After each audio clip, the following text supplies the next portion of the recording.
దొండకాయతో మనం రకరకాల రెసిపీస్ చేసుకుంటామండి. ఫ్రై చేసుకుంటాము, కొబ్బరితో మిక్స్ చేసి చేసుకుంటాము, దొండకాయ కొత్తిమీర కారం చేసుకుంటాము, ఇగురు చేసుకుంటాము, పచ్చడి చేసుకుంటాము. కానీ ఈ విధంగా పులుసు చేసుకుని తిని చూడండి, అద్భుతంగా ఉంటుంది. ఇంకా బాణలు పెట్టేసుకున్నామండి. దాంట్లో 1.5 టేబుల్ స్పూన్ ఆయిల్ వేసుకుని మెంతులు, జీలకర్ర, ఆవాలు, ఎండుమిర్చి, కరివేపాకు వేసుకుని దోరగా ఫ్రై అయిన తర్వాత ఒక 4 స్లిట్ చేసిన పచ్చిమిర్చి, ఒక పెద్ద ఆనియన్ చిన్న ముక్కలుగా కట్ చేసుకుని యాడ్ చేసుకుని దాంట్లో 1 టీ స్పూన్ పసుపు, రుచికి సరిపడా సాల్ట్ వేసుకుని చక్కగా ఆయిల్లో ఫ్రై అవనిస్తామండి ఒక 2 నిమిషాల పాటు. ఇది కొంచెం ఫ్రై అయింది అనుకున్న తర్వాత దొండకాయ చీలికలు ఇక్కడ యాడ్ చేసేసుకుంటాము. ఒక్కొక్క దొండకాయని మనము హెడ్ అండ్ టైల్ కట్ చేసిన తర్వాత 4 పక్షాలుగా చేసుకుంటే సరిపోతుందండి. ఈ విధంగా దొండకాయలు వేసుకున్న తర్వాత మొత్తం అంతా మంచిగా కలిసేలాగా మిక్స్ చేసేసుకుని 1.5 టీ స్పూన్ కారం యాడ్ చేసేసుకుంటున్నామండి. కారం అనేది మీరు తినేదాన్ని బట్టి ఎక్కువ తక్కువ చేసుకోవచ్చు. ఈ లోపు నేను చిన్న కమలా సైజ్ చింతపండు నానబెట్టి పెట్టుకున్నాను అనమాట.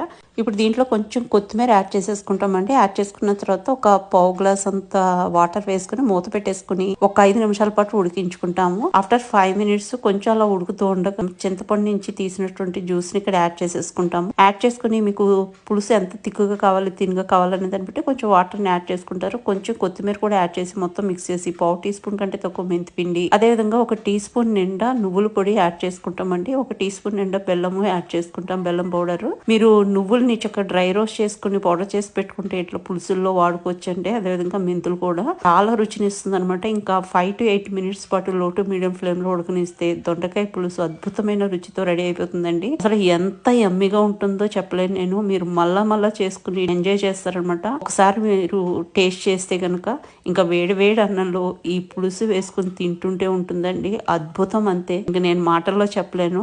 డెఫినెట్ గా ఒకసారి చేసుకుని ఎంజాయ్ చేయండి రెసిపీని. నువ్వుల్ని మెంతుల్ని డ్రై రోస్ట్ చేసుకుని పౌడర్ చేసి పెట్టుకుంటే మనకి ఎప్పుడు కావాలంటే అప్పుడు ఈజీగా వాడుకోవచ్చండి.